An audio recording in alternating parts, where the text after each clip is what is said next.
What is happening in our brains when we strive for perfection? Chris and Jen explore how we are sold perfection everywhere we look, from the idolized families on TV and sitcoms to the curated pretty things on social media. Perfectionism is just your brain trying to protect you. It's just using really bad strategies to do that. And Thanks, brain. Terrible strategies. In today's episode, we're unpacking the perfection trap. From social media filters to high-stakes performance reviews. Why do we strive for the unachievable? Chris and Jen discuss perfectionism as a coping strategy, how it differs from OCD, and how to finally find peace in being enough. It's time for real talk and gratitude. Let's get into it. Welcome to Chris and Jen in the Morning. Where self-care meets real life. I'm Chris. And I'm Jen. And today we're going to talk about this idea of being perfect because we're sold perfection everywhere.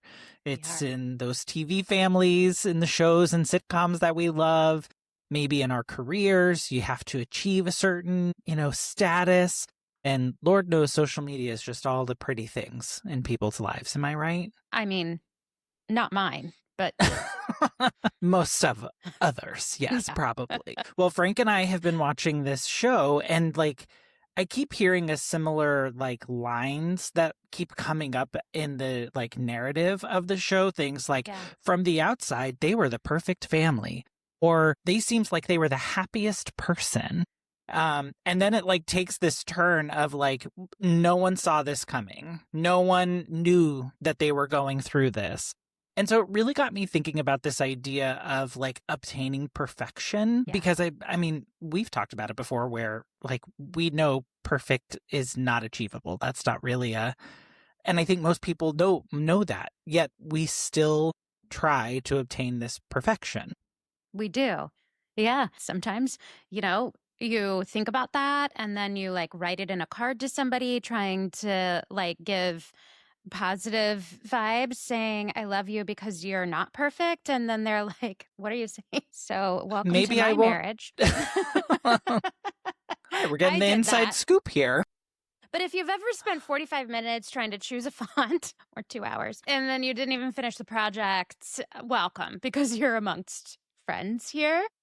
We are going to talk about perfection, perfectionism, chasing perfection, what it really is, how it's different from OCD, although it's so commonly conflated for that. Yep. And then what's going on in our brain that's driving this, and how do we frame things up differently so that we can find happier moments. I get to celebrate our successes, and so that the people who live with us maybe don't get quite so frustrated by us at times. Yeah, agreed. But as always, let's start with our gratitude moments. Let's do it. I can kick us off. Sure, go for it.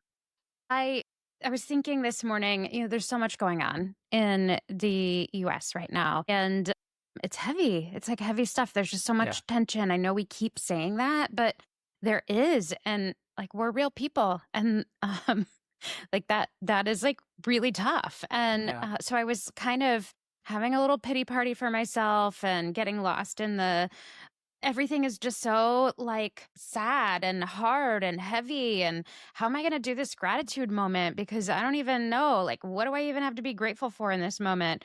And then I heard myself and I said, okay, stop, Jen. That's exactly why we do this practice of gratitude. And so I made myself get quiet for a minute and just kind of let things surface to the top. And what I realized is it's really cold outside right now. And I take for granted the fact that I am inside a warm house. I have a warm bed to sleep in. I have a warm couch to sit on. I have a warm shower to shower in however many times I would like to. And I just am extremely grateful for that. I think it's really important that we take those things that we so often take for granted and realize that not everybody does have that. So I'm incredibly grateful that I have a warm bed to sleep in. I have a warm couch to sit on. I have a warm shower to stand in, because at least I can draw some comfort from those things when I'm feeling like chaos is surrounding me. Yeah. And look, that's the whole reason we do these gratitude moments, is to remind ourselves that there are those micro moments throughout our day that, we do simply gloss over, but Yeah. they actually are important and do make an impact. And they are things that if they were stripped away, all of a sudden we would want them. And so expressing the gratitude for those things, whether big things or small things, that's the whole purpose in doing gratitude moments. It really is. So that's a good one. If you struggle to find a gratitude moment, you're not alone. But the whole point in the practice of gratitude is to take ourselves from this focus of everything that's going wrong and get control back over our mindset and choose happiness for ourselves. Well, and my gratitude moment is along those same lines. Like, it has been a lot. And, I try to manage my social media intake and my news intake because it really does impact me. I love to say I have big feelings. And so it hits me harder. And trying to manage those emotions is a lot. So I try to do my best. And whenever I see others who are posting things and expressing things, like, I try to show up for them in a way that feels authentic to myself, but also makes them feel seen and appreciated. And I had a friend who messaged me after I had commented on an Instagram story that they had posted, just expressing their frustration with everything going on in the world today.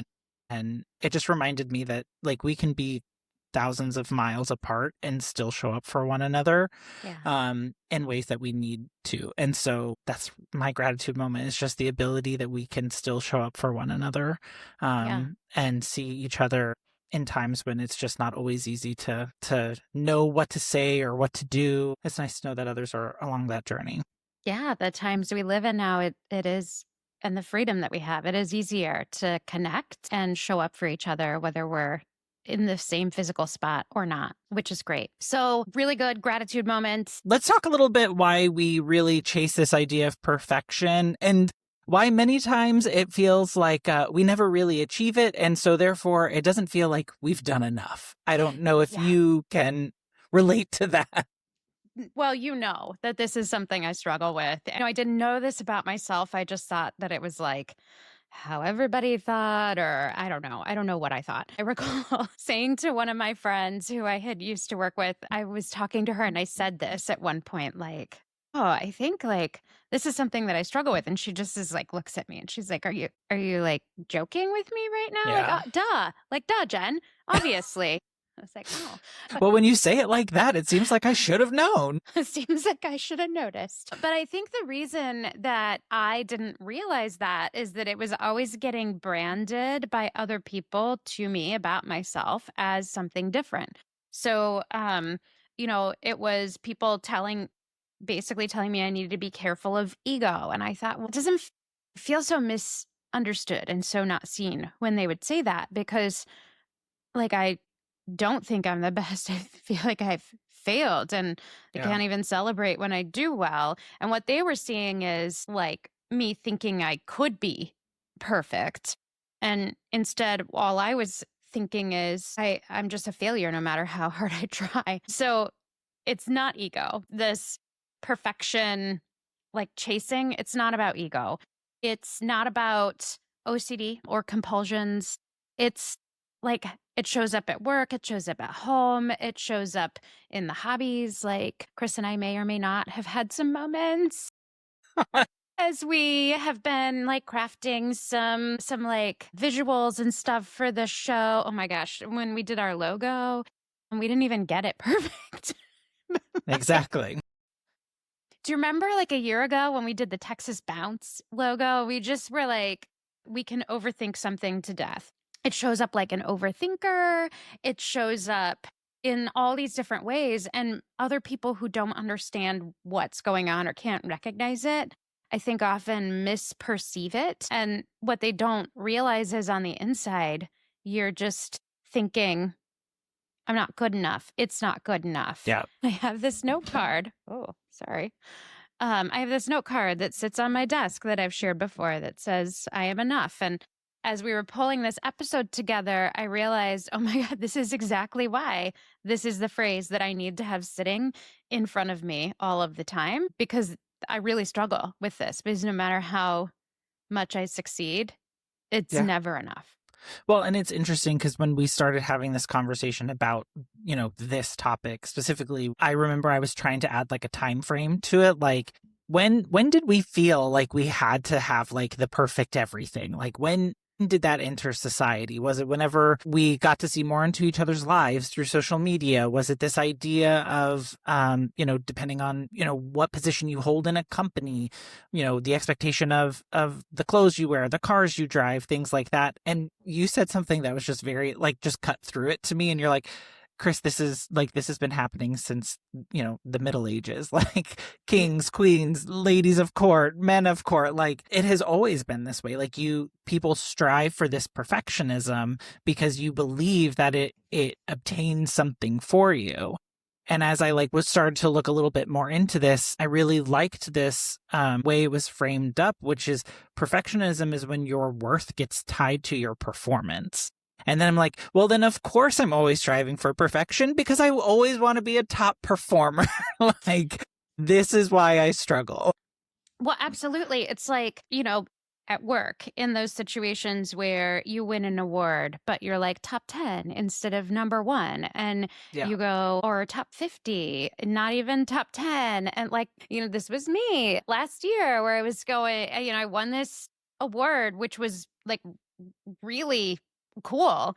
And I think the first thing I said is, oh my gosh, I failed. Like I'm only top 50. And that's so dumb. It was just, but it's not because I think I can be the best. It's because I feel like if there was room to improve, then I failed. I was looking at what is this? Is this does it come from some kind of OCD? Is something that you have? Is perfectionism like this thing that you have? It's not.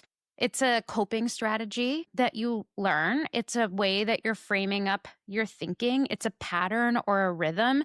And some people are more predisposed to this just because they're the areas in their brain that are really sensitive to how well they're doing, and that creating control, or that how in order everything is, and that giving you the sense of stability or control. There's actually an area in your brain that feeds that. And so some people are predisposed for that to be something that they are more in tune with. But when you sort of overlean in to those things, that's where this kind of chasing perfection becomes something that kind of robs you of your happiness and your joy and your ability to celebrate. And it sometimes makes you rob other people of the opportunity to celebrate. And I know I certainly have been that person robbing other people of the opportunity to celebrate because, that's just showing up and doing what they should be doing. That's right. It wasn't perfect. There were opportunities to improve.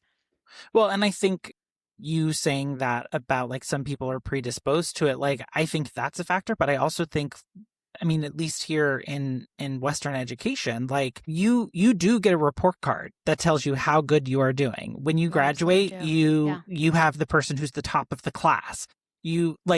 There are reward mechanisms in place to reward people who are I'm not going to say obtaining perfection. That's not the right word, but they are the top. They have found their way to the top.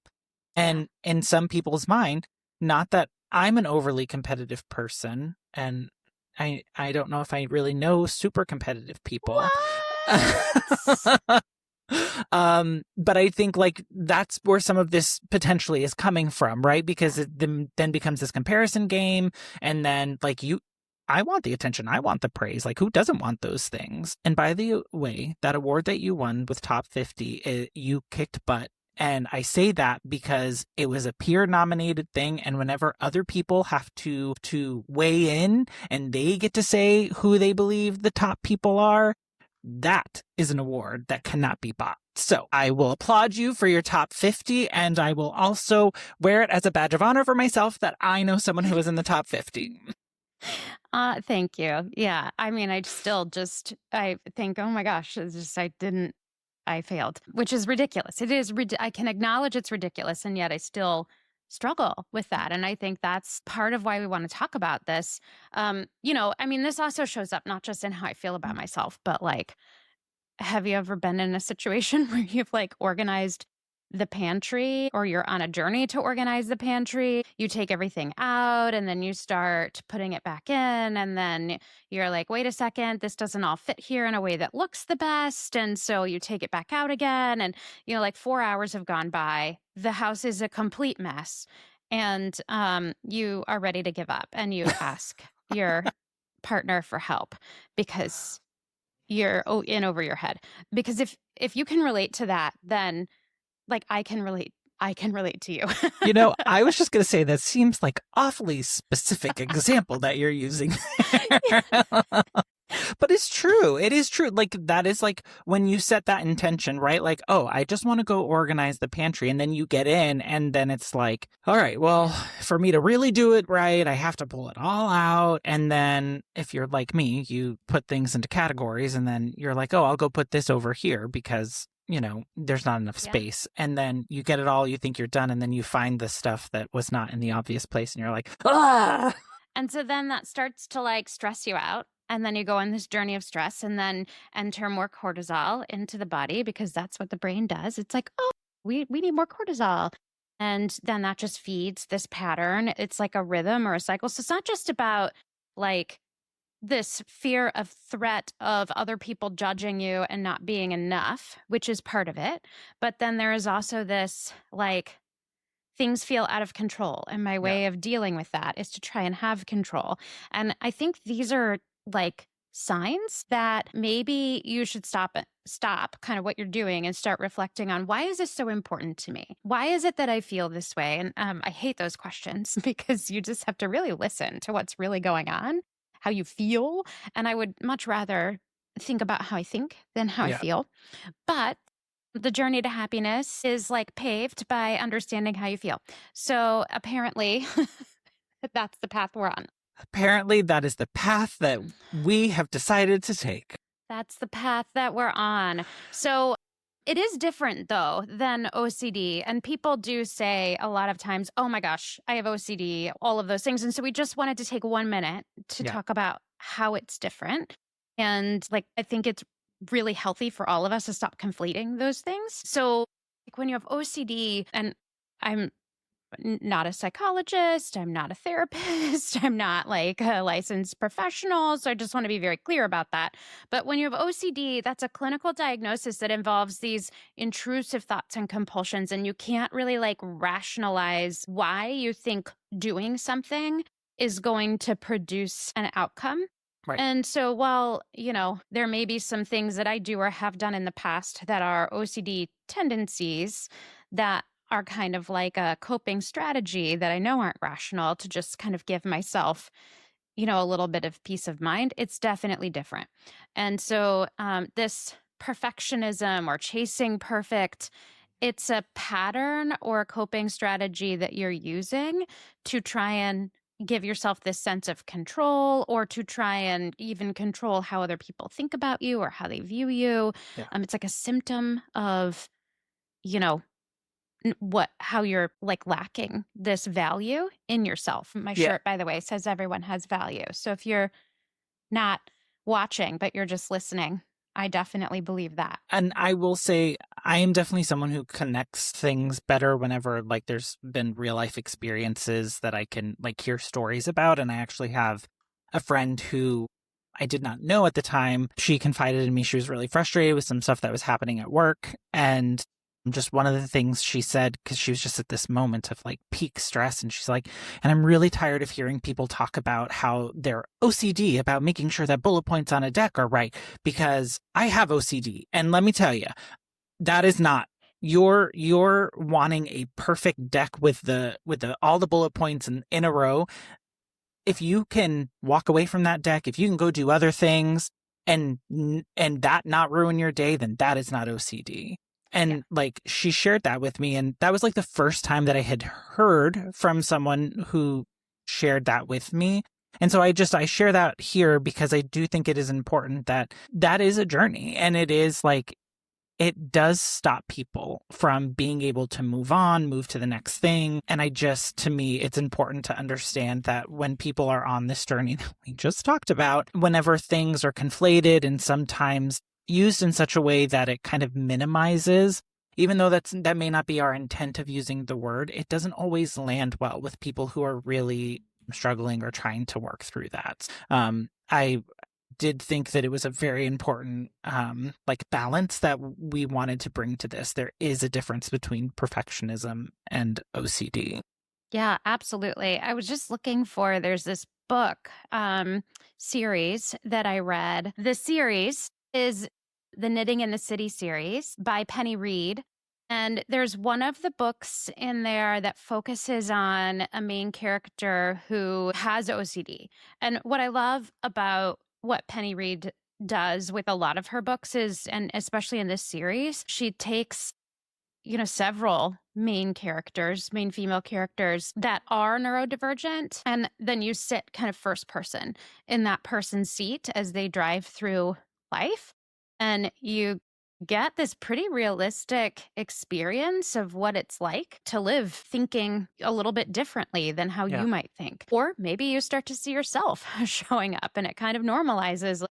Maybe this isn't the standard version, but it's not, I'm not weird. Or, okay, well, I am weird, but not because of that.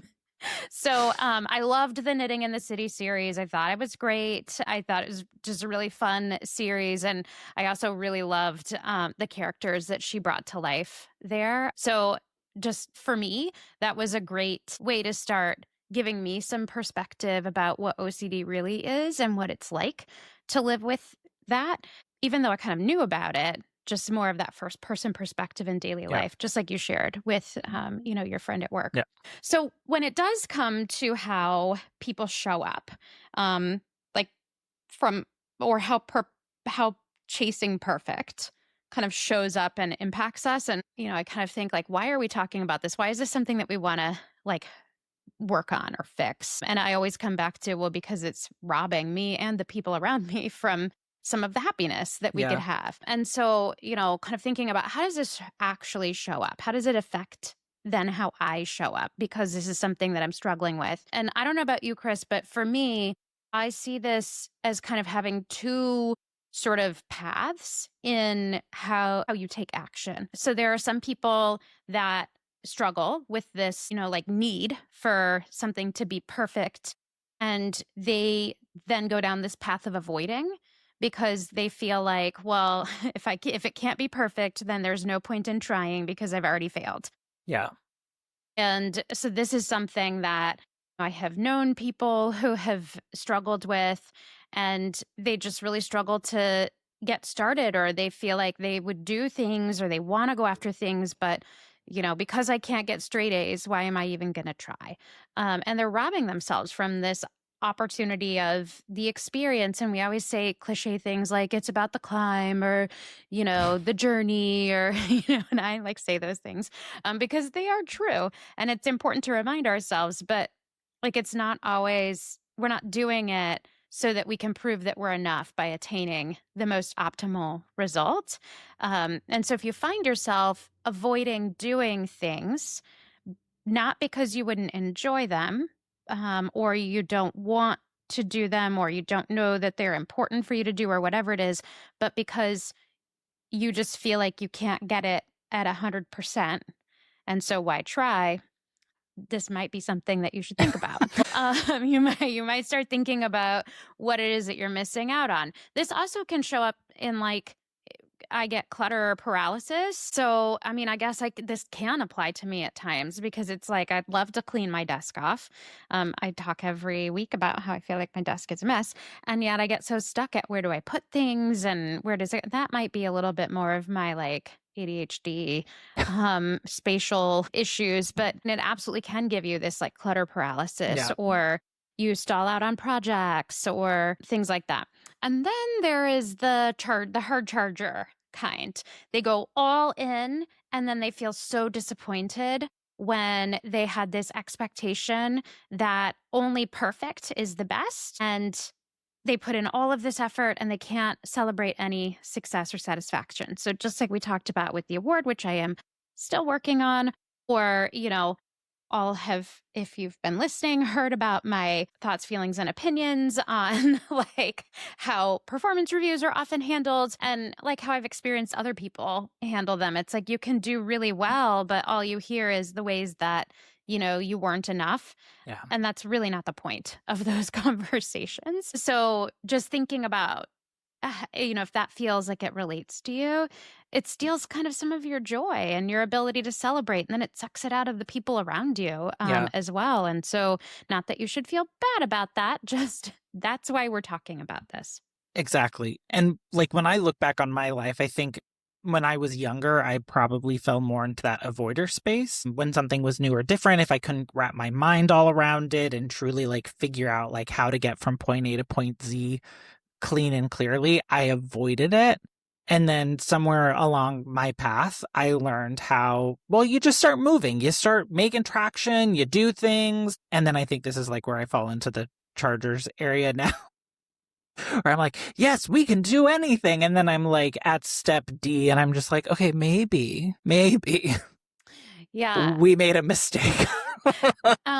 I had a debate coach in high school that said to me, Jen, what you lack in talent, you make up for in tenacity or effort. He's like, you're very persistent. And I'm like, I've always thought, are you telling me I'm not talented, or are you telling me I'm a hard worker, or are you telling me both or neither? What am I supposed to take away from this? I'm still not quite sure, but I'm going to choose to believe that that was just a compliment about my effort. Yeah. That's how I would take it. Like, I used to have it sitting next to me. I still have it. When we worked together, somebody put a sign up on my door with my face and a really ridiculous face that I was making. I think it was the face from when we tried that gluten-free cupcake from Magnolia. Yeah. Mm-hmm. Yep. Not that so good. definitely gets a special look. And so my face on a hurdler in the Olympics. And at the bottom, it read, Jen, I'll get it done year. And that is so true. Like, just I'm going to barrel in and figure out how to get something done. And I'm going to delegate reading the instructions to somebody else. I mean, I'm a lifelong delegator. I used to think I was bad at delegating. I delegate. And then I also want to come in and make it all perfect. Like, do it as best as possible. But I do think like that's where it's really important to understand, like as you are going through this, like we talked about this being a journey just about in every episode we have where we talk about like, we're not perfect at this either. We're still working at this ourselves. I would say there are still many times in my life where this is where I'm at. And if I'm feeling a certain level of stress or anxiety about something, if I pick up like I'm avoiding something, then I like sit down and have like that conversation. Okay, why are we avoiding this? Why does it feel uncomfortable? What are we? And then like I start to try and get my mind right. But again, it's like one of those things, why are we talking about this? Well, it's one of those things that once we are aware of it, we can start to figure out how to navigate around it. And I do think there are like this journey you and I have been on with this podcast. We're picking up on each other's signals now as well, where we can see where there's discomfort, where we see that there's, we're like, oh, you're not really showing up in the way that you usually, what's going on? And we can have that conversation. We can figure out how we better support one another through those times. But it is like, once you know about it, you can start putting some framework, some traction, and figuring out how you start to work through it. Because as much as I would love to say I'm always seeking perfection, I also know that perfection is not obtainable. It's not. It really isn't attainable. And so if you can't celebrate the wins along the way, then, like, what's the point? And I know that intellectually. I just haven't quite figured that out. Like, my nervous system hasn't quite caught up with that yet. And I mean, I think the note card that I have is the perfect demonstration of that.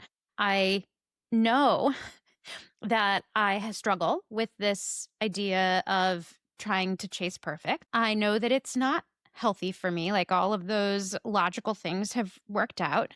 I know that I am enough, or at least intellectually, even though I often do not feel that way. I often feel like I am a complete failure and that people will not think I am enough, or do not think I am enough, or can not, are just pretending to like me, or all of those things. Like, but that's so real, right? And I think more people, not everybody struggles with that, obviously, but I think more people struggle with that than we realize. And I know that when I have told people that in the past, they just look at me really confused because they're like, but you seem so confident.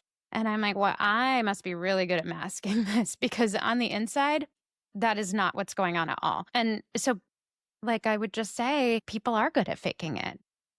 Absolutely. But I think like this goes back to whenever you are making connections with people, like learn about them, learn their stories, like be genuinely curious about them. Because like that friend that I was talking about, I had known her for years, And had no idea. Yeah, and because we then hide just it. We hide these things, right? And, I have to say, like, we'll talk about what we can do. So we've talked about, like, okay, what is this? How is it different from other things? Like, why is it that we would want to even focus on, this being something that we create a different path than the one that we're on? And then, like, how does it show up? What does it look like? We'll talk about like what you can practically do, but I do just want to take a second and acknowledge, like, if you're waiting to feel like you finally understand it, or intellectually, or you've connected with it, from a stress response standpoint, or internally, or in your feelings, or whatever, to take action, then, you're always going to get stuck waiting. And we started this podcast a year ago. We were terrified. I think that is not an overstatement. Not at all. We I for one had to hold a anxiety chicken in order to have a headshot done, and that wasn't even video, that was just a picture. Still get picture anxiety, by the way, probably always will. But like, I could not sit in front of a camera and like talk, let alone like share things I don't share with people normally, like how I feel on the inside. I don't even share that with myself half the time.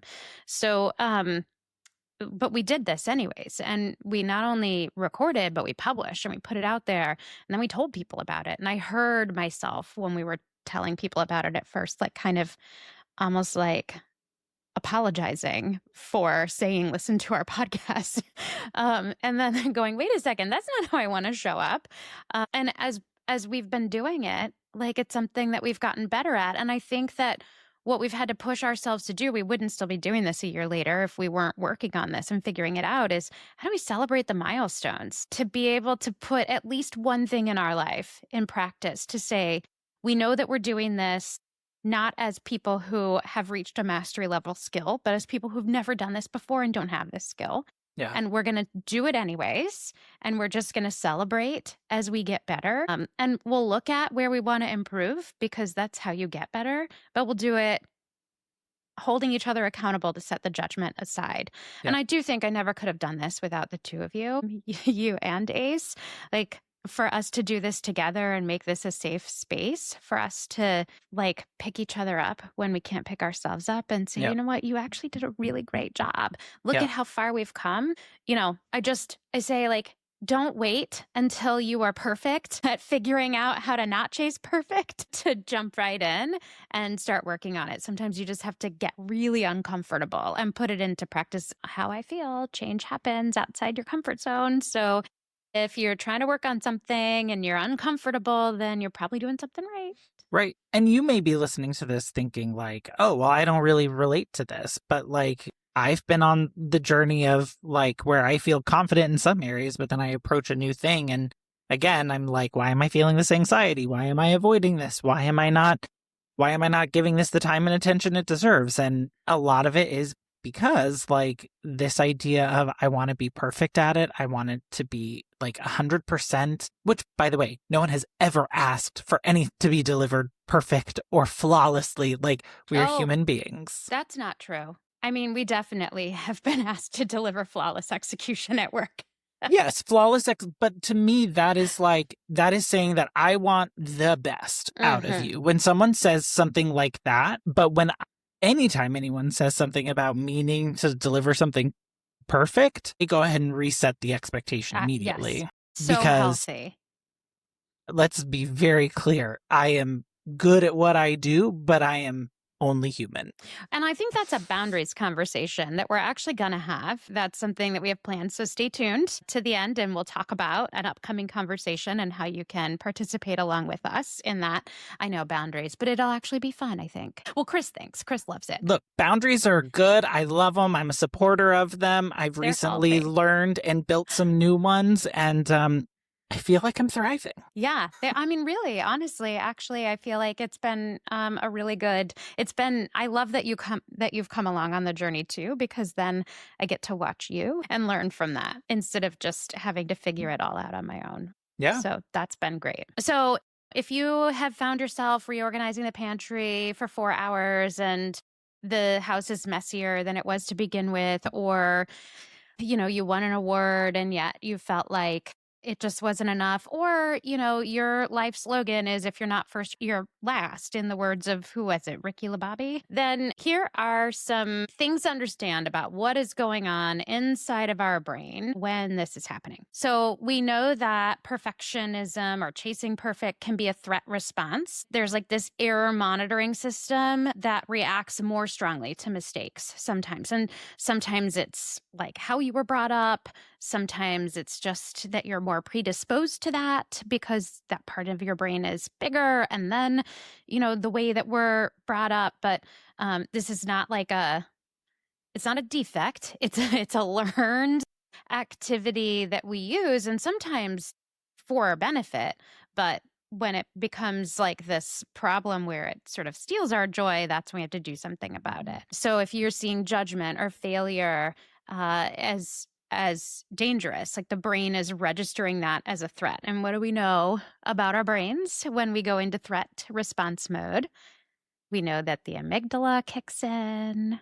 We know that we all of a sudden get hyper-focused on the threat, and you actually lose capacity to think about other things that are not the threat. Yeah. So just like, when somebody's giving you feedback and they do the sandwich thing, you don't hear the positive at the end because you're just hyper-focused on the threat. And that's a good sign that you're in amygdala hijack. I mean, we've talked about this countless number of times, and I'm just having this aha moment. Like, this is probably why whenever I'm going through, like, planning something, I try to go through every possible scenario I can think of. Yeah, and that's the second thing, is that the brain really craves certainty. Yeah. And so perfectionism or chasing perfect is this control attempt that kind of backfires on us. So what I've said about parenting, I think applies to most of life in general, but like if you think that you are in control of the situation, you've got it all wrong. The trick is just not letting them know that that you're not in control. But I think that's such a good thing just to like keep top of mind. Like, we can do all of this that we want. Like, we can plan for certain things. We can understand how, like, the biology of it works. But these responses are, like, happening without us even knowing. And so it's not about trying to stop them or hijack them. Like, it's more about being aware of what is happening. So that way we can set ourselves up in those moments instead of, like, reacting. Maybe it's can I have a pause, or I need to step away, just to let all of that stuff process. Yeah. And then you can come back. Perfectionism is just your brain trying to protect you. It's just using really bad strategies to do that. And thanks, brain.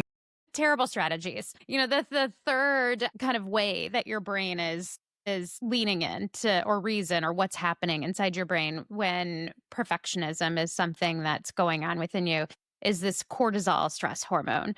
So when your body is stressed, cortisol increases, and then it's like more stress, and it becomes this like cycle, and that spikes higher when evaluation is involved.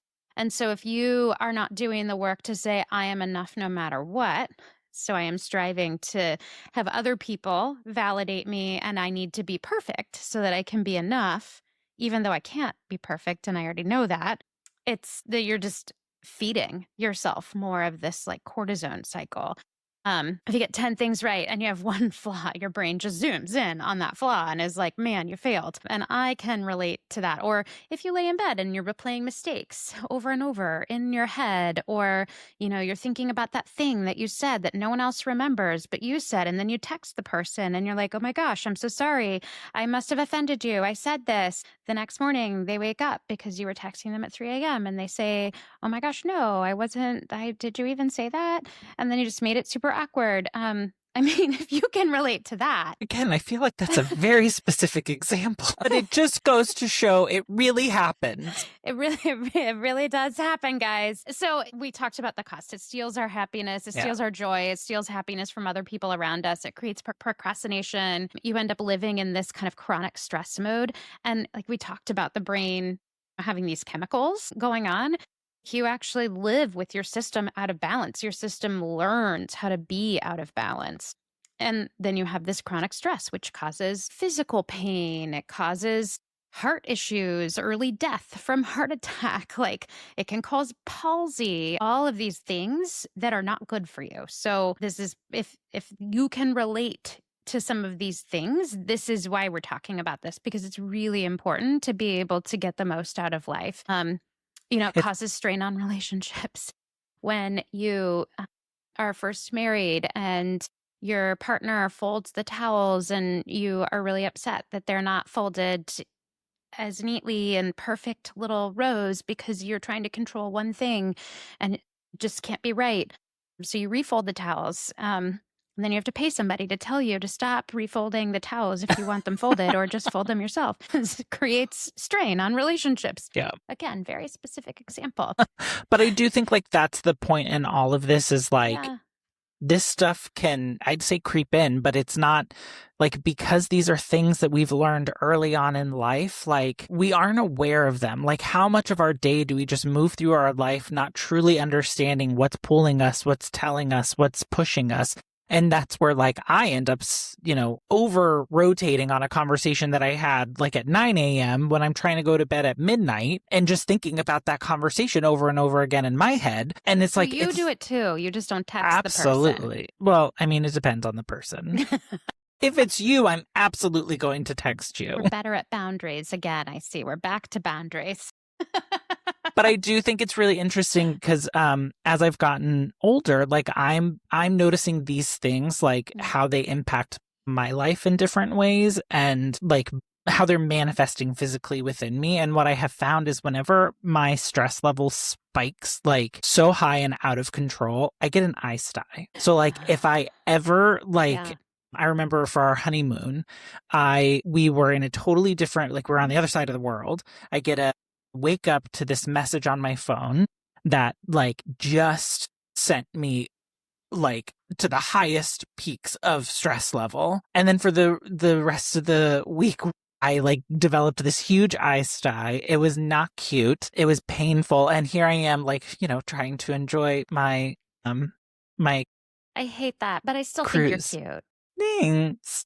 But I do think like it's sometimes like these things, the way that they manifest and the way that they start showing up in our lives can be very like obvious, and then others are very like subtle. And so when you take that time to kind of reflect and think about those, like what's happening in my life, why is this happen? Like you're taking that time. And again, like I don't know if this is something necessarily that we are taught, is like it's important that we make time for ourselves. Like we have this podcast about self-care for a reason. Yeah. Because you have to do some reflection to understand what is happening within you. So that way, if you truly want to try and change trajectories or show up in a different way, that's not magic thinking that's going to get you there. It takes work, and it takes acknowledgement and putting in the work to make it happen. It does. I mean, like burnout is not inevitable. Relationship burnout, life burnout, work burnout, it's not inevitable. You can avoid it. You can come back from it. So the way, like, let's just talk about the ways that we can do that. Like what's one of the first ways that you can avoid this? We've talked about this before, and I love that we can bring this back up, is name it to tame it. And this is one of those things, like understanding, why am I feeling compelled to do this? Why am I seeking this? Am I truly seeking perfection? Is perfection necessary? Is this something that needs to be perfect? Because if not, why continue at this? Like, if good enough is good enough. Yeah. Well, I mean, I'm a big fan of just like awareness, create awareness. Awareness is the first step to anything. And so I think that's what Name It to Tame It is all about. It's just first you got to like actually acknowledge that this is something that's going on. And it's part of the reason that Chris and I are sharing with you some of our own personal kind of closely held feelings about like how this feels for us is because we had to be on this journey to realize that this is something that we were struggling with because we were finding that it was stealing some of our joy and the joy of people around us and creating burnout and all of these things. And so you just don't have to live that way. So I think awareness is really important. One of the other things that I try to do is when I am aware that this is something that I'm doing, or when like you make me aware, or my husband makes me aware in a really nice, gentle way, so I don't snap anybody's head off. Like trying to trade getting perfect for what's going to be effective. And Ace actually, and I think I say this a lot. We're like the yin to each other's yang. So when we were designing, like finishing up the design for season 2 cover art for the show, and that, went on our business cards and all this stuff, it was like, all the way over here trying to do all the things and I'm getting lost in like this perfection, whatever. And Ace just comes in and he like looks at it from a different angle and is like, I think this is good enough. Like, stop screwing around with this. And here I am, like he leaves and we've already landed on it. And I'm like, well, I need to try 5 other things before I decide that this is what's right. But like hearing him as he walks away go, like, this is good. This is going to work, or like with the fonts, usually what ends up happening is I'm picking a font for a design for like a shirt or, a graphic or something that we're doing. It's one of the first 2 or 3 fonts that I pick that I end up using, but I will look at all 80 fonts. Do you remember the time I made you look at them all with me? I sure do. You loved certainly that, didn't do. Whenever we had 5 fonts that almost looked exactly the same, and you're like, but don't you like this one more than that one? I'm like, I can't tell a difference. That was, how long did that take us? I don't know about time here. Was it like an hour? Was it more than an hour? It was like an hour and a half for sure. It's time you're never going to get back in your life. We totally could have done so many other things with that hour and a half. But I think in those scenarios, you also have to understand like that, like where analysis paralysis, there's so many options, you can't make a decision. I do think that there's an other side of that is like, there are so many options. I have to look at all of them to make sure that I choose the right one. Because what if there was a better one, the perfect one? Exactly. Well, and that's like why I get this font. And I love that other people have said that this is something they struggle with too, because I'm like, oh, okay, good. Okay. So this is like relatable. This is a thing. So I've started starring my favorite fonts in Canva so that I just don't even go down this journey. It's good enough, Jen. Like, when you buy a shirt, do you like sit there and go, oh my God, was that the perfect font? No, it's just the general like look and feel and whatever. And so Don't be so critical of yourself when you're in the creative process. So ask yourself, does this work? Does it meet the goal? Is spending another hour and a half on this going to get me marginally better? Or like, will it really make a difference? Yeah. And I think going through that font experience with you and dragging you along with me for an hour and a half and then going like, that wasn't fun for me. Was that fun for you? It wasn't fun for me, but I did it, but it wasn't fun for me. So I think about that now when I'm on the journey and I have to tell myself, okay, like you really want to sit here and look at every single fun option that's available to you, but you don't like have to. So just go with what feels right. Once it feels right, move on. Right. So the first tool was the awareness idea and the name it to tame it. The second is this idea of trading perfect for effective, because this seeking perfection is endless, as is apparently the font list in Canva. Yes. So, effective is finishable. We can obtain it. It is. So then there's the 80% rule, which is, I think, very much a different way to say effective is enough, right? Like, but I use this at work a lot to kind of put myself into pragmatic brain where I go like 80-20 rule. Like I got to get, 80% of it is really what matters the most. Not that I am going to deliver something that's not going to meet the needs. But like if you're trying to meet the needs for every single possible scenario, then you're stuck and you're not going to deliver. And so this is something that I learned very early on to try and accommodate this is, okay, first we just have to take care of the 80% and then we have our plan for how we deal with the outliers. But that's a strategy that you can use if it fits. I mean, it's not applicable in all scenarios. It's certainly, I think, a handy tool. Yeah, I mean, I work in a creative space, and it's so interesting to hear the two different sides of this argument. Like, good is good enough. And it's like, no, we're avoiding that. We're not using that. It has to be the best. It has to be perfect. And it's like, but then you have people who get on this loop and then like, we have to make sure, like, is this right? Does this need to move like, a quarter of a centimeter? And so it's like you're chasing this and. Well, who decides what's perfect anyway? It's like oftentimes it's like this really ambiguous, like there's not one exact right answer, yet we back ourselves into thinking that there is. And so I just think like it's interesting how you put it, like in certain circumstances this is applicable, in others it may not be. I certainly don't want a doctor coming to me and saying like 80% good enough, like that. No. We can't be. No. That's exactly. But so you have to think about like, does the 80% rule work for your scenario? But in most of the things that we are doing, like 80% completed beats 100% imagined. Oh, I love that saying. Yeah, like just get it out there and then you can fine tune it when you have time. And that really for me actually has been a great way to help myself figure out whether 80% was enough or not. Yeah. Because all of a sudden, once it's down and done and there, then you go, okay, well, this is not good enough to deliver.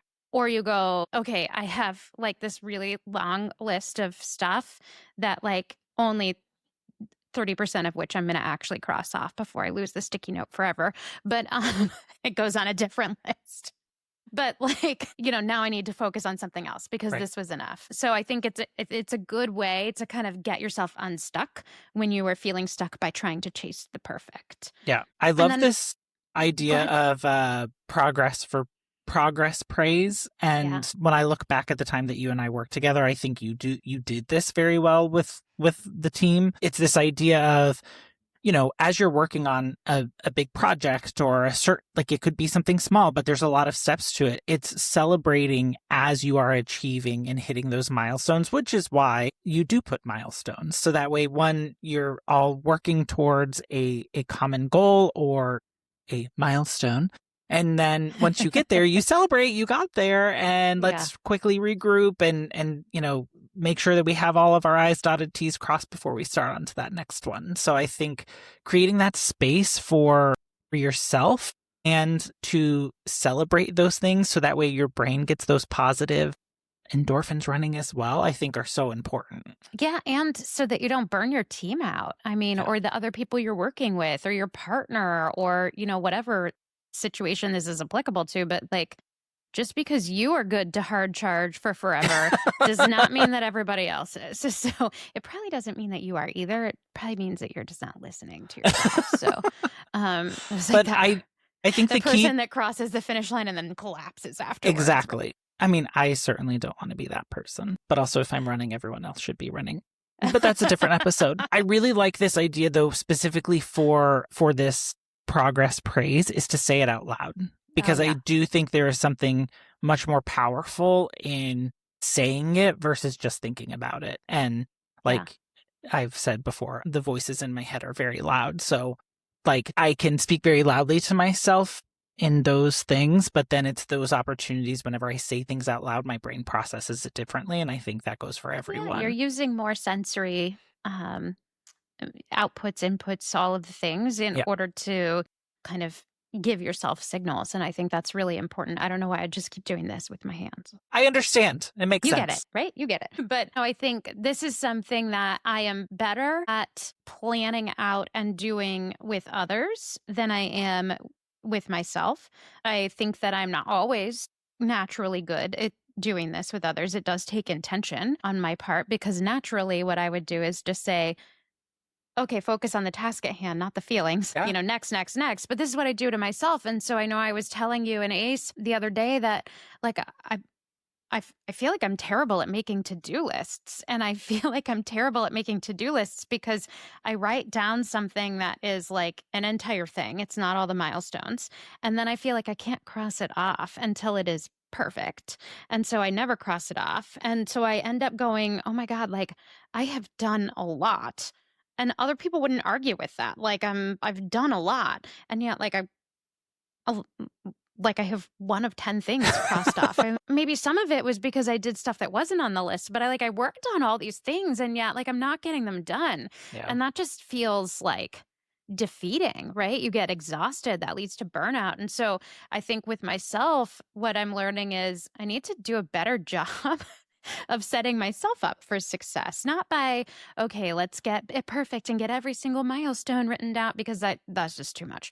But like when you're setting out to say, here's what I want to accomplish, start thinking in terms of milestones instead of just the end result, because then you'll be able to get to a place where you feel like, okay, I've crossed this off, I can move to the next. It also helps you to keep from spinning on something until you get it perfect, because you're signaling to yourself, okay, it's time to go to the next step. It's very true. Yeah. So, I mean, I think those are the big ways that, we can start to take this idea of chasing perfect and reframe them into, what's the cost benefit, what's good enough. Just one more thing I want to mention that I use, and I actually have this also on a note card on my desk. It's keep knocking everything over. I don't know why I always do this because you can't really see, but it's the time quality cost triangle. Somebody years ago gave me this like framework of time, cost, quality. And I was like, oh my gosh, that's so good. So I use it all the time. But like, if you think about, I can have 2 of these 3 things that I prioritize. It doesn't mean you can't pay attention to all 3. You kind of have to, but you can prioritize 2 of the 3 and say they are the most important. So if you want to do something the fastest and you want it the highest quality, you're just going to have to pay more. If you want to do something the cheapest and you want to have the highest quality, it's going to take you a long time. Right. If you want, so you can pick 2 of the 3, and that I think helps kind of break you out of that mentality of trying to get it perfect. You go, okay, like what's most important to me? And we're going to lean into those things. Yeah. And then the other stuff can just fall in the bucket of the third. Yeah, absolutely. And I think more people, I know that is a very common project management tool, but I also think if people were to truly use that in many aspects of their life and try to reframe things in that way, you start making decisions that are not so much on a whim or spur of the moment. It just allows you to kind of approach the problem from a different direction that may feel a little bit more controllable. I mean, when I'm planning a vacation, I want all 3. I mean, I'm hard to please. I want the lowest cost. I want to do the most, and I want it to be the best experience I've ever had. And that's just unrealistic. Well, and I mean, just as we're wrapping up here, we want to be super clear. We're not telling people to stop caring, that you have to forego things. What we really want to get this across is that maybe there's a way to care without suffering and putting ourselves through these hamster wheels, if you will, trying to seek professionalism. Yeah, Absolutely. Like chasing perfect is a stress response. So we need to understand that. And then once you can see that you're doing it, you are in control. I don't know if that's the right phrasing here. But once you see that, you put yourself back in the driver's seat and you can Yeah. start choosing something different, even though it's uncomfortable. You can still pursue excellence, but without this like judgment and like setting yourself up to never get to experience the positives of all of the successes that you accomplish, and end up like not just falling down after you've run such a long marathon from burnout and exhaustion. The whole point is to enjoy the journey. It's the climb, as Miley would say, right? That's right. That's right. So, as we have talked about perfectionism and trying to obtain perfection and understanding why our brains are operating in that way, we would love to hear from all of you.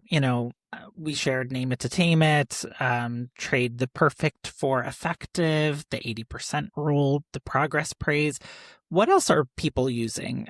Or how do you use these in your day-to-day life? I think that's, again, for me, for things to be made real, I love to hear the stories of the practice and the real life experiences that people go through. So you can share those with us. We'd love to hear from you. You can email us at connect@chrisandjenitm.com.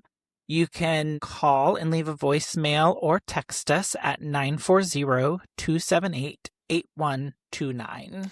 Yes, or you can find us on our socials. All of those are linked on our website at www.chrisandjenitm.com. We're on YouTube, Instagram, Facebook, I don't know, TikTok, all of we're everywhere almost. ITM stands for in the morning, just in case you get confused. We didn't want you to type all that out. But follow, subscribe, comment, and we definitely want to hear from you. We want to interact with you. We want to engage with you. The whole point here is we're building a community, and we want to be able to all come together and show up for each other, just like Chris and I have been able to show up for each other in life. So we want you to be a part of the community. Come join us. Come join us. Come join us. Which there's no Kool-Aid to drink. It's all supportive. Oh yeah, I forgot. I always do this where I'm like, hey, keep listening. But we want to talk about one of the episodes that we will be recording coming up. When will this come out, Chris? Like end of February, I think. Yeah, let's just say a few weeks. So you've got a little bit of time because Chris is headed on a trip. And so you have a little bit of time to read along with us. That's okay. The book is Set Boundaries, Find Peace, a guide to reclaiming yourself. It is by Nedra Glover Tawwab. And the three of us have all read this book. And so we are going to all share things that we've learned. We want to have a discussion around it. And we're making the producer show up and participate in the episode this time. We all three have pretty different takes on this experience. This was, by the way, homework that my therapist gave me, and I promptly turned around and gave that homework to these two other humans who I adore. And there's those delegation skills that we heard about. I was like, look, if I'm going to have to endure this, y'all are going to get to too. It really has been an incredibly eye-opening experience, I think, for all three of us. Yeah.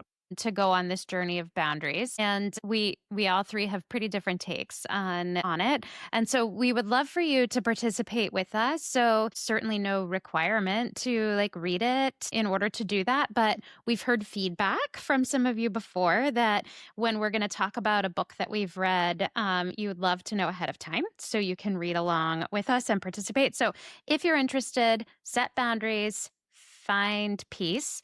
It is available as an audiobook. The author herself reads it. It is also just a book you can read, like Chris has in his hands. This an ebook. They have it in, if you're a library person, they have it on the Libby app at most of the libraries as well. Both listened to it and then had to stop listening and read it. So consume it however you would like. However you would like. And until the next time that we are together, be kind to yourself, be kind to one another for sure, and make it a great week. Bye. Oh my God. be kind, be Be a kind. good human.